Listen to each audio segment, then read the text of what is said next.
청취자 여러분, 안녕하세요. 통찰의 문입니다. 오늘은 정말 뜨거운 감자죠. 이재명 대통령의 공직선거법 위반 사건 재판. 이게 갑자기 연기됐다는 소식인데요. 그 뒷이야기를 좀 더 깊게 들여다볼까 해요. 저희가 가진 자료는 법원 결정 내용 요약이랑 또 여야 반응들, 그리고 관련 법안 추진 움직임 같은 것들입니다. 이번 시간을 통해서 이 복잡한 상황, 핵심 쟁점이 뭔지, 또 어떤 의미가 있는지 여러분께서 명확하게 아시는 게 저희 목표입니다. 자, 그럼 바로 시작해 볼까요? 네, 우선 가장 중요한 사건부터 짚어보죠. 서울고등법원이 이재명 대통령의 선거법 위반 사건 파기환송심 재판을 무기한 연기했어요. 원래 바로 며칠 뒤 18일에 열릴 예정이었잖아요. 네, 맞습니다. 재판부가 근거로 든 게 바로 헌법 제84조예요. 이게 뭐냐면 대통령은 내란이나 외환의 죄 말고는 재직 중에 형사상 소출을 안 받는다. 이런 조항이거든요. 네, 불소추 특권. 그렇죠. 근데 여기서 진짜 논란은 이 특권이 대통령 되기 전에 이미 기소돼서 재판이 진행 중이던 사건에도 적용이 되냐? 바로 이 부분입니다. 이게 법조계에서도 의견이 좀 갈려요. 그런데 재판부가 왜 그렇게 받는지 그 구체적인 설명 없이 그냥 연기 결정을 해서 비판이 나오는 거죠. 명확한 설명이 없다 보니까 뭐랄까 혹시 정치적인 고려 아니냐 이런 오해를 살 수도 있겠군요. 네, 그렇죠. 이런 상황에 대해서 야당, 국민의힘 반응은 어땠습니까? 굉장히 격앙됐습니다. 사법부가 권력에 굴복했다. 스스로 독립성을 포기한 거다. 이건 법치주의 근간을 흔드는 결정이다.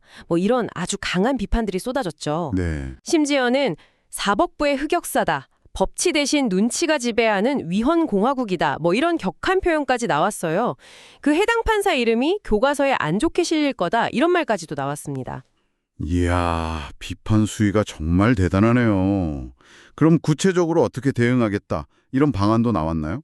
네, 일단 검찰이 즉시 항고해야 한다. 그래서 헌법 84조 해석에 대해서 대법원의 최종 판단을 받아야 한다고 촉구하고 있고요. 대법원 판단을 받자. 네, 그리고 과거에 민주당이 대통령 당선돼도 진행 중인 재판은 받아야 한다고 했던 말을 다시 꺼내면서 비판 수위를 높이고 있어요.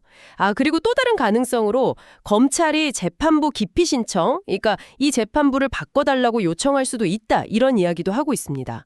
핵심 주장은 그거죠. 대통령직 수행과는 별개다. 취임 전 행위에 대한 사법 판단은 계속되어야 한다, 이겁니다. 반면에 여당인 민주당 쪽 분위기는 좀 다른 것 같아요. 재판 연기를 당연하게 보는 건가요? 네, 민주당 의원들은 대체로 재판 연기가 당연하다, 이런 반응을 보이면서요. 오히려 한 발 더 나가서 정치적 기소 자체가 문제다, 이걸 취소해야 한다, 이런 주장까지 하고 있습니다. 근데 여기서 진짜 좀 흥미로운 건요. 법원이 이미 재판을 연기했잖아요. 네, 그렇죠. 그런데도 불구하고 이른바 대통령 재판 중지법, 형사소송법 개정안인데 이걸 예고대로 강행하겠다고 하고 있어요. 법원이 사실상 재판을 중단했는데 굳이 법안 처리를 하겠다. 이건 왜 그런 걸까요? 여기서 이제 여러 해석이 나오는데요. 개별 재판부의 판단에 의존할 게 아니라 아예 법률로서 대통령 재직 중에는 모든 형사 재판을 중단한다, 이 원칙을 명확히 하려는 걸로 보입니다. 아예 법으로 못 받겠다. 네, 어떻게 보면 다른 재판부에 대한 일종의 경고 아니냐, 또는 지침 성격이다, 이런 분석도 있고요. 민주당은 또 이 법안이 헌법 84조의 취지, 즉 대통령 직무수행 보장이라는 취지에 부합한다고 주장하고 있습니다. 자, 이 상황 청취자 여러분께는 어떻게 다가오시나요? 결국 이 논란은 대통령의 권한, 그리고 사법부의 독립성, 또 법치주의 원칙, 이 사이에 아주 첨예한 긴장 관계를 보여주는 것 같아요. 맞습니다.